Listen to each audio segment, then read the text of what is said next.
Years ago, when I first started carving, my mentor told me something that I've never forgotten. He said, "The tools are the carving." Now, I've thought about that over the years, and I think he meant a couple of things. Firstly, the shapes of the tools are very important, because when you leave a surface from the tool, obviously the shape of the tool is what's going to give you the effect, so the shape. But I think he also meant something quite profound, and that is that the cutting edge of the tool is where everything is focused. Everything, as a carver, as you work, everything that you do is focused on the cutting edge.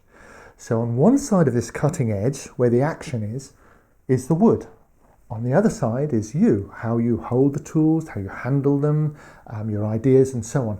And together they come at the cutting edge. There's really nothing else for carving. Carving is that cutting edge, is the carving tool. Now, the thing is, what that means is that the cutting edge is really, really important. In other words, how it's sharpened, the shape of it, the shape of the bevels, the shape of the carving tool at the cutting edge is crucial. When you carve with a really well-sharpened carving tool, the tool sort of disappears. It's a real joy to be just carving. You don't notice the tool. That's really what we're aiming at. What I find, though, is that a lot of beginners coming to carving find that sharpening carving tools is a little bit daunting, a little bit frustrating even. But it's really important to remember that sharpening the carving tool is just a skill. It's been done by carvers for hundreds of years. It's quite learnable.